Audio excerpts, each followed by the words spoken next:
My name's Elena Toby Singer, and I'm the administrator for Palm Beach County's Art and Public Places. You're watching Art Adventures of the Palm Beaches.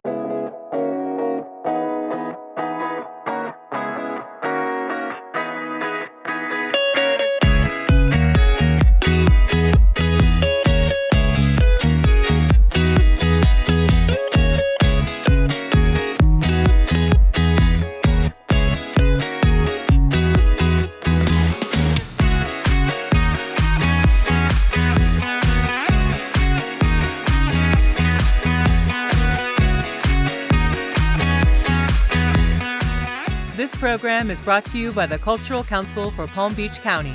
Visit palmbeachculture.com. And by Discover the Palm Beaches. Visit thepalmbeaches.tv for more information. We're out here in the Glades where the soil is her fortune. And we're going to check out the artists of the Outside the Box project. And we're going to find out the inspiration behind their creations. You're not going to want to miss this episode.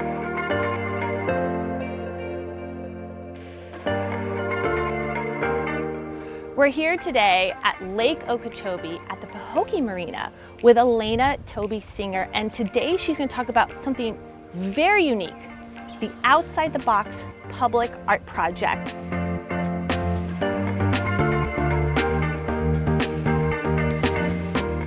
Public art is about beautifying our streetscapes in our neighborhoods. It's about revealing stories of what makes a place special, which helps people connect to that place. It also humanizes a place. And when artists are involved in creating place, they bring their innovation and their creativity and their problem solving, which all benefits the local communities and contributes to economic prosperity. There's this really interesting project that you've recently done called Outside the Box. First, tell me about that project, and then we'll go into the specific details of it. Sure. Well, Outside the Box, the first phase of Outside the Box, includes 12 artworks that transform traffic signal boxes into public art. And it was through a competitive process that 12 artists and their artworks were selected. And the works range in media as diverse as acrylic and watercolor and oil paint, as well as mixed media works such as collage and incorporating found objects and thread and beads. Of course, we have some computer-generated works, digital photography that's been altered, vector illustration, as well as digital painting. And it is essentially translating these original two-dimensional works onto vinyl, which then reimagines traffic signal boxes into three-dimensional sculptures and murals all in one. As residents and visitors encounter these artworks, they'll connect with local stories and stories of the region. From the diverse natural habitats, the flora, the fauna, Lake O, of course, industries of agriculture and sugarcane, which is queen. The idea is to activate and enhance, beautify the neighborhoods. And it adds to the successes of businesses and a more vibrant local economy. Also, the people who encounter these boxes will discover that every artist has a story and every artwork a story to tell. So this opportunity is sort of a unique opportunity for artists who want to take the leap into public art. Many of the artists who are commissioned for this project are what you might call a studio artist. Okay. They work in their studio, they create what they want to create from the ideas in their head, and that's great. In this project, it's site-specific. It's not necessarily to that corner, but it's site-specific to the region. All of the work relates to the lake region and to the Glades. And so when they were in the competition process, they had to bring forth their idea. And how did they do that? Well, they were encouraged to explore the area. They were provided information about where all the boxes are. And I mentioned earlier, this is phase one. In November, October-November, we'll be announcing phase two for another 23 boxes for artists to transform into public art. So I know you might have explained it once before, but what's the resonating tone you want people to leave with if they maybe don't understand the power of public art? Like say I do and you do. You know, I think what I've discovered over all these years is that public art is a mirror of community. When people see themselves reflected in art, it is relatable. And because Palm Beach County's art program creates works that are site-specific, that do relate to the place, it is just naturally increases the connection people have to a place. And you may not even know the story of a place, but you can discover it through art. That's beautiful. You make me want to go see these boxes. Great! I think we need to go see those now. Let's do it.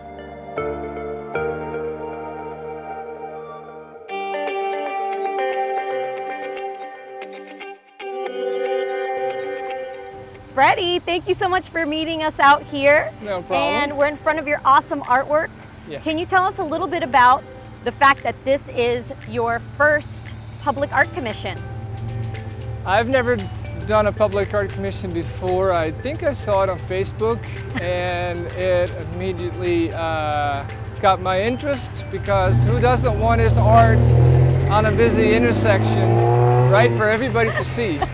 That's pretty cool. So I'm hoping that I can do some more in the future. All right, so I see we have the muck rabbits and we got some more wildlife, and this is a sugarcane field, correct? Sugarcane field when they're burning it before the harvest. Tell me about the story behind your artwork. You were telling me that it was a football player? It's a boy who is trying to catch a rabbit with his bare hands, and that takes a lot of speed and agility. It is said that the 60-plus NFL football players that originate from this area are so fast and agile because of the rabbit hunts. And that's why I painted the left side of the boy as a famous NFL football player that he might become in the future. You know, it's like a dream. What is the importance of public art and bringing attention to this area, especially since you have family out here?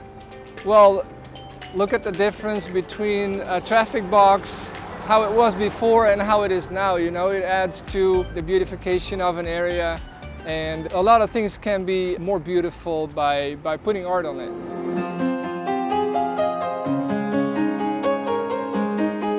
Hi, Sarah. Hi there, how are you today? Very good, thank you so much. Thank you for joining us out here. We're here in front of your lovely artwork. Thank you. Now- Thank you very much. We have a lot to cover, a lot to unpack. You are a resident here. You've I am. been an educator for 40 years. And we've been resident here for 46 years. Awesome. How I got inspired by this, I was coming home one night down 76. And they were burning a field at night. And so I kept looking and going, no, I've got to stop, got to take pictures. So I stopped, took some pictures, and what the pictures showed and what I remembered in my mind's eye, like the blue that you see. The pictures didn't pick that up, but I knew I had seen that blue fire down there. So the burning of cane at night is becoming historical because there are regulations against it. Because of the danger, you know, it's at night. You know, you may not see everything as clearly And it's as you raining do. ash. And it's raining ash down and all of this, and so they want to cease the burning at night. So I thought, I need to get this picture. Every artist in the Glades area paints a picture of burning cane. And it's usually a field and the cane is burning. And I chose to just concentrate on the flame. So when this came along, I knew I had to expand it, and I wanted to add in the human factor. The men and the women who work in the cane, that they are so much a part of the Glades. And the soil is her fortune. Yep. And we, you know, to put them in, because you're sitting there with your cup of coffee and you put that sugar in and you don't even know where it comes from. And it comes from these people. And I'm sorry I cried. That's okay. We love that. It's reality.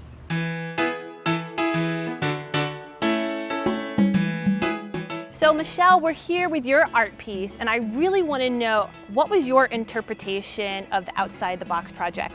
Sure. I looked to Lake Okeechobee, just to our west.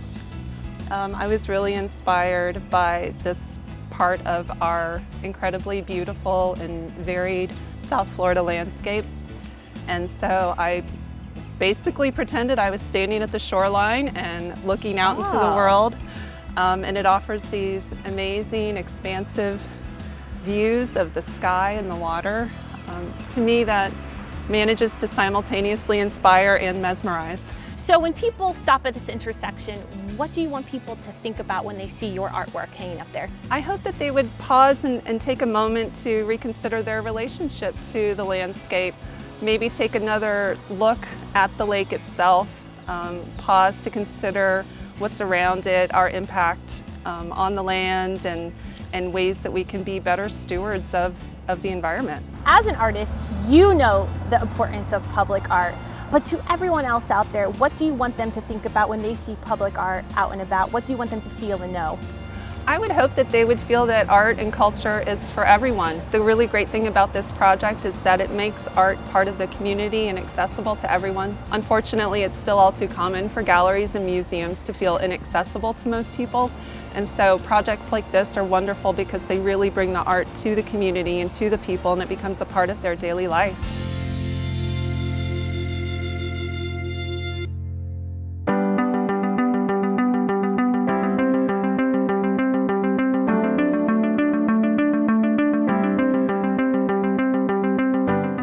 We're here with Rafael Clemente in downtown West Palm Beach in front of this beautiful mural by street artist Cobra. Tell me, how did this come to be in front of DramaWorks? The Cobra mural here on DramaWorks was part of the first year of Canvas, which was an international street art festival that came to West Palm Beach a few years ago. It was here in West Palm 2 years and then went to Lake Worth. And Cobra was one of over 20 international artists that came and brought art to our city. It was a festival over the course of 2 weeks that included international and local artists. It was a really cool event. It brought a lot of great attention to our city and the art scene here. So, as the head of the West Palm Beach DDA, tell me about the importance of public art for the city here in West Palm Beach and for all of the Palm Beaches. For me, you know, public art has been one of the most potent tools that we've used as a community development organization to bring excitement and vibrancy and really showcase our authenticity as a place. I don't think that there's anything better than your local art scene to help identify and differentiate what you are and who you are as a place. And increasingly, you know, people, whether they're residents, business owners, consumers, people want authenticity, and art is the pinnacle of authenticity. It really exemplifies what a place has to offer. And I realize that we have this collection of cultural amenities that's, you know, dense, potent, valuable, celebrated. So we made the decision to invest public dollars in showcasing our cultural assets. Secondary to that, once we started realizing our opportunity, we thought, wow, there's a really great opportunity here to work right at the street level like this with artists to put color, excitement, vibrancy on our street where there was none. So really, I have to say that, you know, from the beginning of this process, and I view it differently now, I viewed art as a tool to bring value to our community.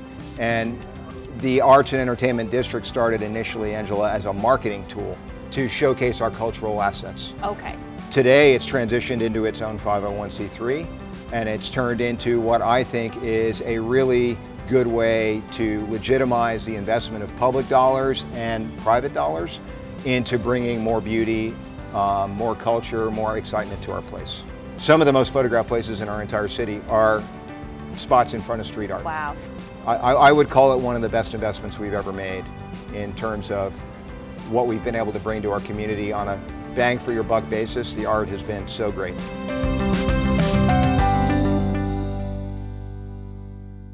We're here in Northwood, standing in the middle of Eddie Mendieta's piece of artwork. It's amazing. We're at a public art display that looks like origami. Let's go check it out.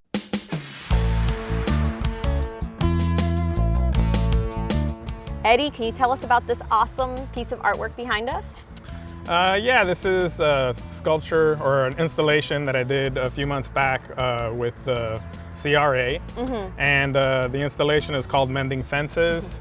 And the idea was to use a medium, the fences, it's all made out of chain link fences. Usually it's a barrier to keep people out or to separate people, but to turn it on its head and make art with it and put positive messages on it. Awesome. Now, can you tell us the importance of having public pieces of art like this in a city or in a county? What your opinion is about that? To me, public art's really important.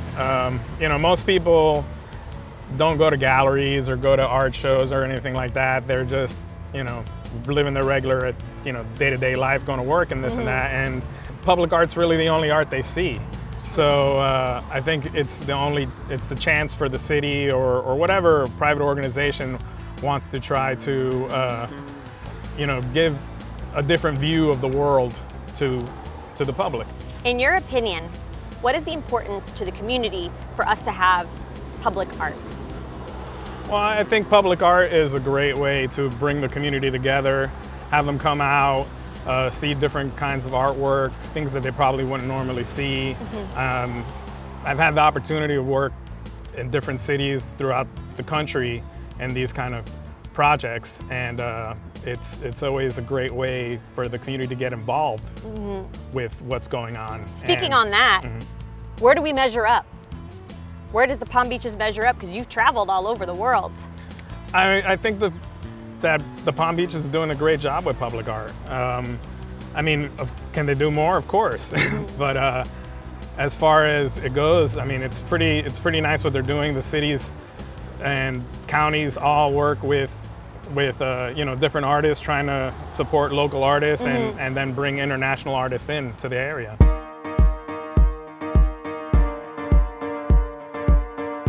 We're here with Ricky Aiken in Northwood, and we're checking out this amazing mural. So tell me how this all got started. It got started with my friend Craig McInnes, a local and very popular artist, reached out about a potential partnership between he and my Hope Dealer mentees. And we're excited to do it because we want to get our young men into seeing the city as a whole, as their community, and not just the area that they were born and raised in. That's amazing. So tell me about the mural. You actually had the students participate in that. How impactful was that for the children? Yeah, normally kids give in to the pressures around them and eventually begin tearing down the community around them because they don't feel a sense of connection to it. There's a huge sense of disenfranchisement in communities like ours. So I felt like one of the #1 ways to alleviate that is to have them taking part in projects where they'll come outside the community and rub shoulders with people they normally wouldn't rub shoulders with. And this time we were fortunate enough to rub shoulders with an artist who we were able to help produce a pretty cool thing for the Northwood Village. And I'm sure you saw the kids becoming a part of that. How much has that really helped the children of this community see that art every day? What kind of impact did they get from that? Well, one thing that I took for granted that I didn't think I'd see is how therapeutic art was for them. You know, we had our young men picking up the phone and calling us, hey, are we painting today? And we get out here and they're painting and they'll say, yo, Mr. Rick, this is cool, man. I really feel at peace. Wow. And it was just such a therapeutic process. And we're dealing with young men that are hearing gunshots every day. Many of them have been shot before. And we're trying to reintroduce them to society in a way that they could build the type of future that they want and not the kind they feel like they were destined to. And I think it's important to mention here about the inner city innovators that you run. Tell us how much that's an impact to our community here in the Palm Beaches. Absolutely. Well, we're a youth delinquency and gun violence prevention organization, and we work with the young men most likely to perpetrate or be victimized by gun violence. And we feel the #1 thing that these young people need is a big brother or a father figure or a support system. Many of them do the things they do out of desperation to meet a need, but we found that when we're just present in their lives, they're less likely to do those things. And take this into consideration. We have about 30 young men in our mentoring program. 40% of them have been shot before, yet none of them have retaliated or reoffended since involvement with our organization. That's amazing. So I know that Inner City Innovators is growing and you're Yeah. going to other parts in the Palm Beaches. Tell me where else you're going. Yeah, we've been invited into Lake Worth by the CRA there in Lake Worth. And we've been given a 5,000 square foot building. Wow. And we're super excited about that. So we're really hoping to bring Craig or a similarly gifted artist in to help us bring that space alive. Because you need to bring some more public art there. And Absolutely. it's so amazing to see the children really impacted by the public art. And just out of your own personal perspective, how much has even seeing the public art yourself impacted you for your own community? Absolutely. You know, when you're a kid and you're growing up in a depressing or distressing situation and there's not much art, you feel that. And something as simple as a mural of something that you can relate to or something that you're interested in, it could set a spark in you. It could it's like a dream on a wall. You know, whatever the mural is, you're giving someone a vision for something that's a very real possibility. And that's what I love about the art, because it does paint a picture of a possibility for kids who need those possibilities the most. That's amazing. Thank you for sharing your story, and I can't wait to see you guys in Lake Worth. Awesome, thank you.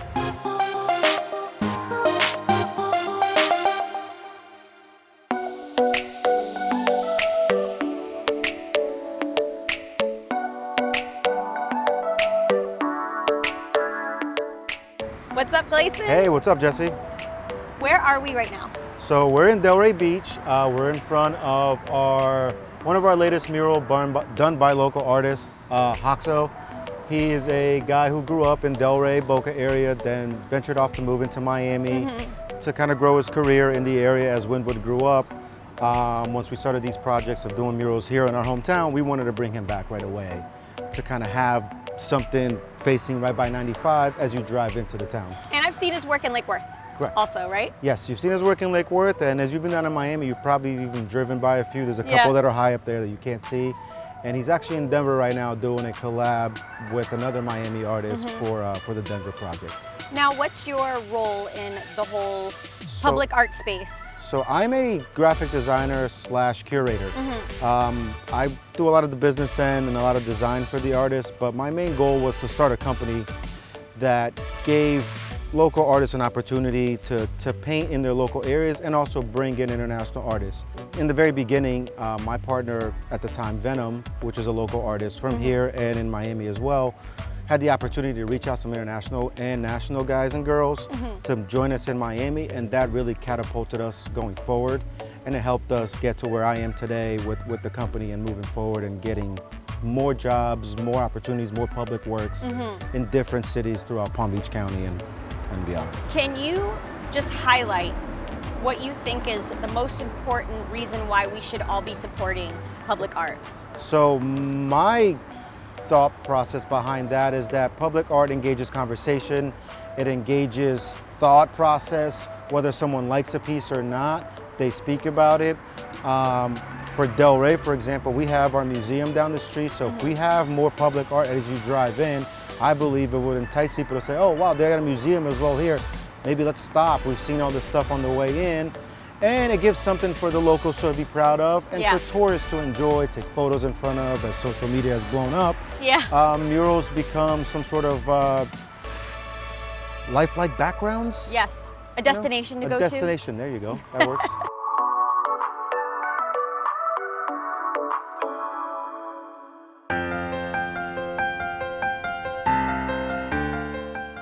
We're here with Craig McGinnis, the artist that created this beautiful mural. Tell me about this project. This is a fun project for a business right here that is in this building, and it's called Set Free.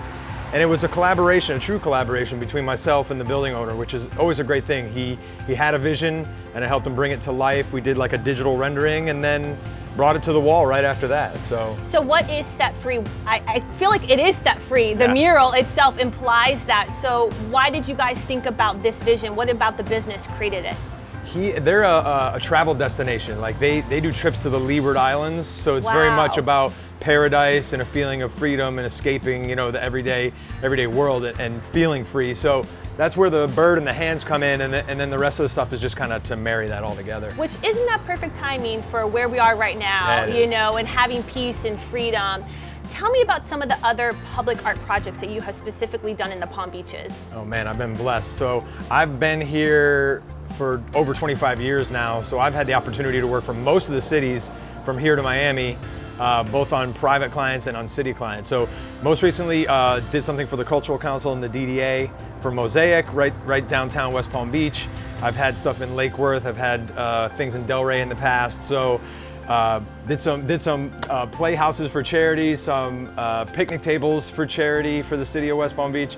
So yeah, my career has been a blessed one, and I've just been busy for the last 25 years being a freelance artist. That's awesome. Yeah. You know, I know the importance of public art, and so do you. Yes. But why do we need to continue to support public art, and why do we need to come out and even come and visit these murals as a community, or even the visitors that are coming here?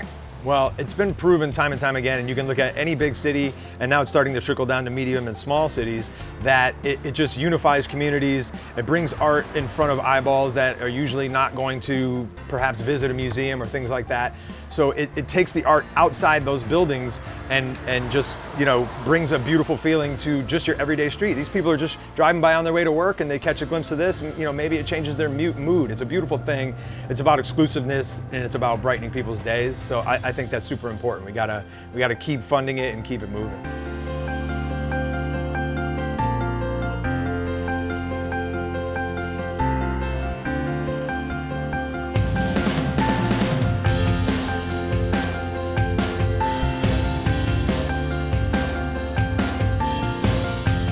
This program is brought to you by the Cultural Council for Palm Beach County.